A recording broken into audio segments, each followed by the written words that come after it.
Hello everyone and welcome to Victoria's Cantina. Today we are answering your questions from our second round of Q&A.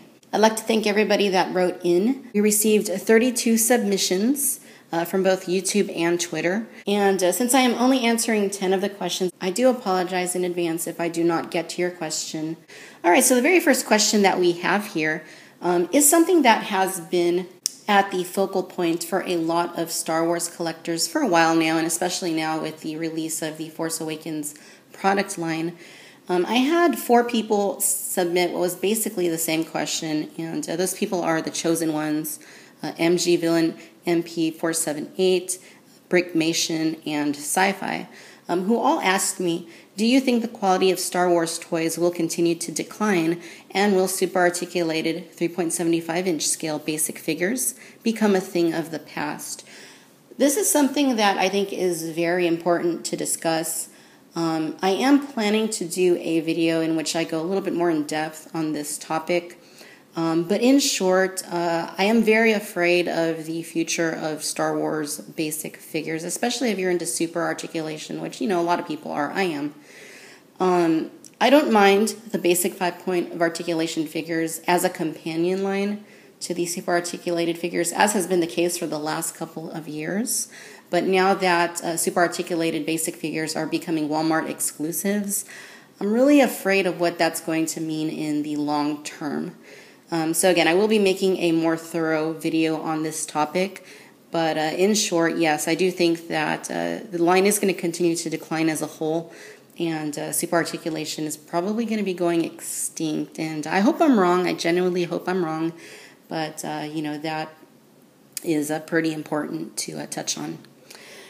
Second question comes from Scabcat242, who is asking, with the release of all the new Star Wars movies, do you think there will be too much to collect?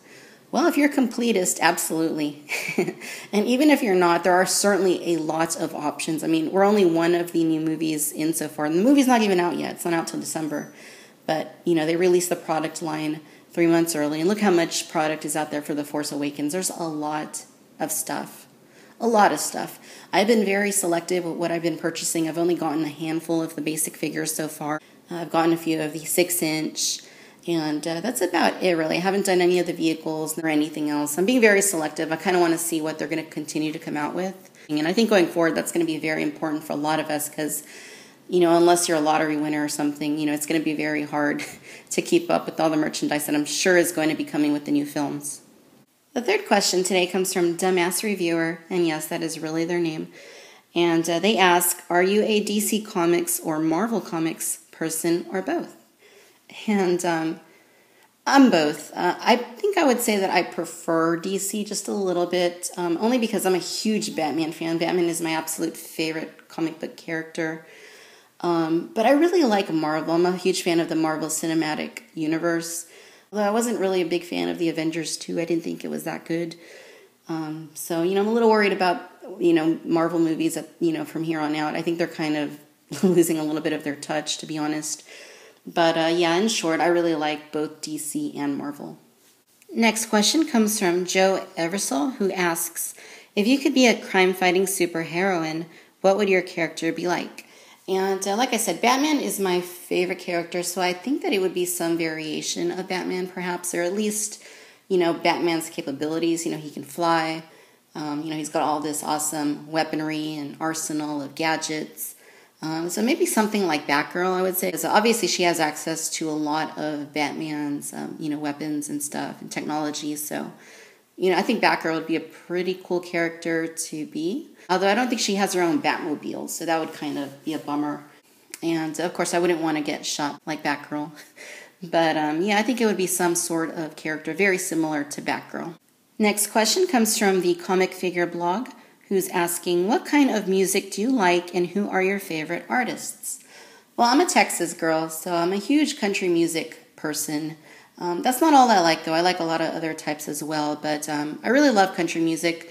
But let me tell you, the country music they play on the radio today, that's not country music. I don't know what that is. It's like pop, R&B / it's crap. I like authentic, traditional country music.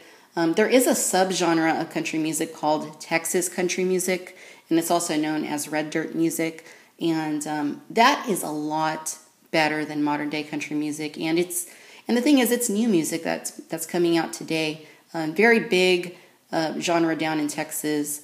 And some of my favorite artists are Aaron Watson, Randy Rogers Band, and Wade Bowen, among many others. But, those are some of my favorite artists right now, and they're all independent artists. So most likely, unless you're in Texas, you're probably not going to be hearing them on your local country stations.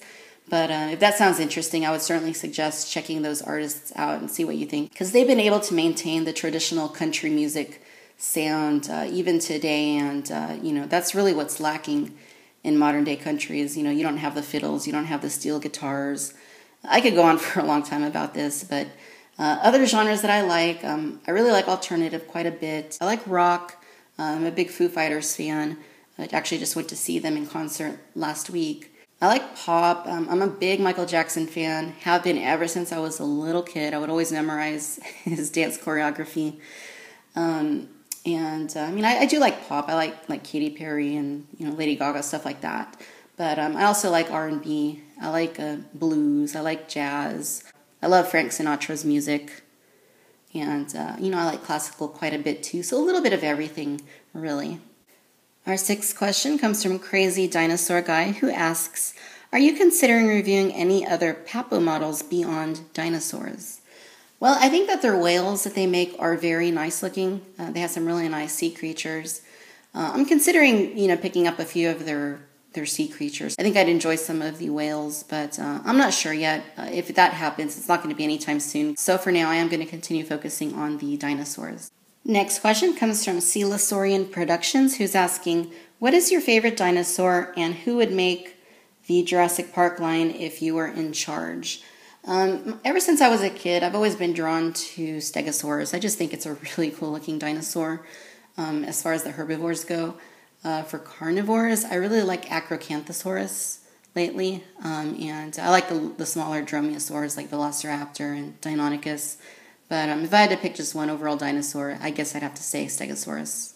And as far as who would make the Jurassic Park line if I were in charge, that actually ties into a question from Belloc81, I hope I'm pronouncing that correctly, who asked me, if Hasbro lost the Jurassic Park license, which company do you think would do the property justice?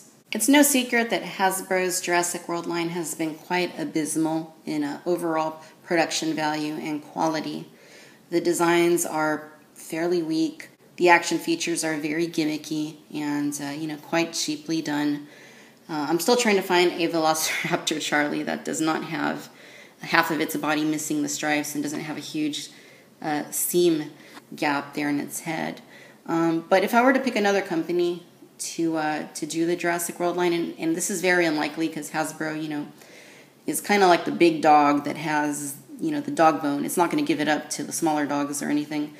I would say that NECA could probably do a really good job with the Jurassic World line. Maybe Jakks Pacific under the right circumstances. I think a very good option would also be to give the line over to some of the Japanese companies like Tamashii Nations or Bandai, who have a really good track record, with like Power Rangers and now Star Wars and, Batman. I think they could do really good jobs as well with these toys, and we'd probably get some really nicely articulated dinosaurs. But again, that's very, very unlikely to happen because Hasbro ain't giving up that license anytime soon. The next question comes from the Papal Guard, who's asking, what is your favorite Lego Jurassic World set? Well, I've purchased 3 of the Jurassic World Lego sets so far. I have the Dilophosaurus Ambush, Raptor Rampage, and Pteranodon Capture. Of those 3, I really like the Raptor Rampage the best. It was the more expensive one of these 3 sets. But, you got the main characters like Owen and Claire, and you got 2 of the Raptors, Blue and Delta, and the awesome veterinarian unit vehicle. And I also have the other 3 sets on order through Shop Lego. I have the Raptor Escape, T-Rex Tracker, and Indominus Rex breakout sets coming to me very soon. So I'm really looking forward to getting those built as well, and perhaps at that point my favorite might change. By the way, if any of you guys want to see me review these Jurassic World Lego sets, do let me know. I wasn't really planning on reviewing them, but they're really cool sets. The Lego Jurassic World stuff is absolutely amazing. Very high quality products, all very nicely designed. Playability is just incredible. If you guys would like to see me do reviews on them, I'd be more than happy to do so. And the 10th and final question comes from Eric Tuna01, who says, I am thinking of starting a YouTube channel with my 10-year-old son. What advice could you share? Well, if this were like a 30-year-old asking me this question that wanted to do, reviews like for themselves, I would have a long list of pointers and suggestions to them. But this is a little bit of a different case. This is more of a family situation. He wants to do video reviews on YouTube with his son. So for that, I would say, number one, have fun. Enjoy it. Make those memories. Perhaps you will have these videos to look at, 10, 20 years down the road, and I'm sure it'll be really worth it, in that regard. So just have fun with it, make the videos. If it ever gets to a point where they're not fun anymore, then, certainly stop doing them. But that sounds like a fun concept, and I know other people on YouTube do that as well. So let me know if you do it, and I'll be happy to check out your channel. All right, my friends, so that'll do it for round 2 of Q&A. Once again, thank you for everybody who sent in a question.